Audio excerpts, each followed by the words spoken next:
Hi, welcome to chapter 6 of the For Real Diary. In this chapter, you shall hear directly from the investors. Now, I have 7 investors in For Real, and for the purposes of this web episode, we've spoken to 2 of them, Noreen Raza and Bill Art.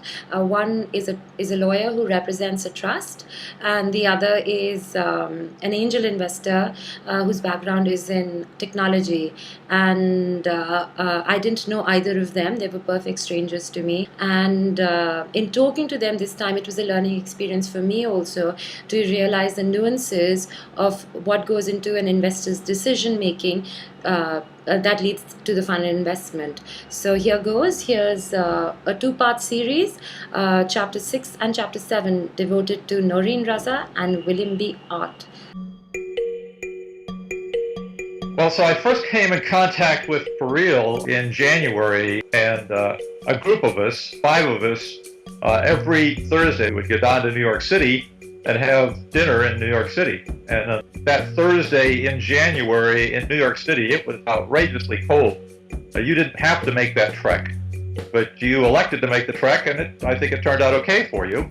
My first impression of this whole movie was Sona Jan and her enthusiasm and her hope.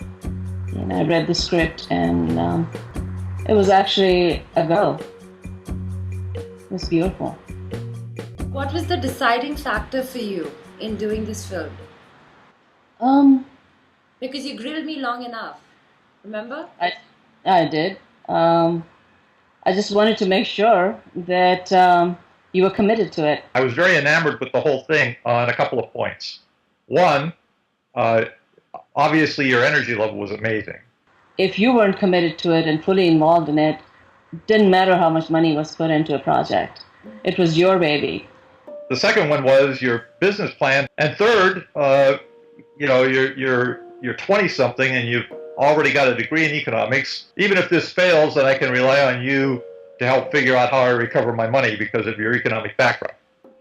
Did you ever have concerns about the project going over budget? Certainly.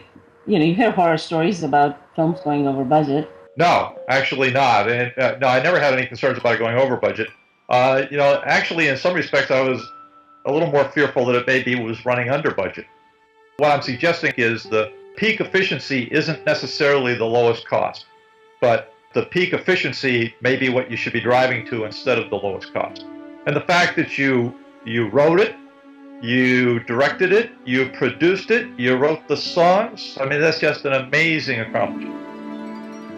I moved back to India because I'd essentially, there was nothing else for me to do in New York, and I was trying to raise money here, and I just wanted to get back to you guys with good news, and there was no good news forthcoming.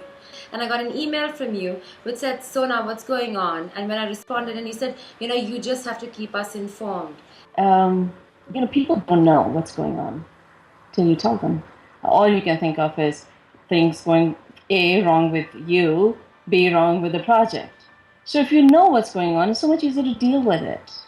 Perhaps you can get some help, some insight that you don't have.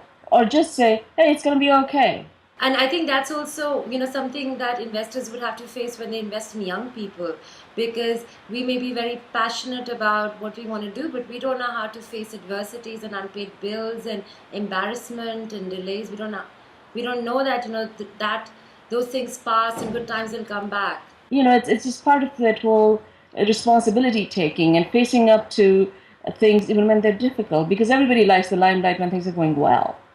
It's the grace you show under fire that really determines who you are.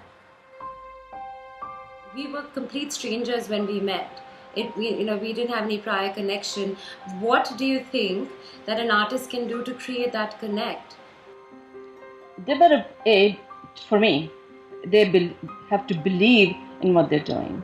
It's in part luck, but quite honestly, you kind of make your own luck. And they have to have a plan as to how they're going to use the money that's being raised, creating value for that money. So an investor is looking to that. You've been very tenacious, and I think that's one of the keys, is just never give up. You had taken the time to think it through, and the elements that you had not thought through, you were willing to hear about it, to listen to them, and to implement those. And you were trying to find the best people in the industry that you could find to help you. I don't think you ever expected it to take as long as it did for you to get this film done. But I think it's a testament to you that you had the fortitude to continue with it until it was done.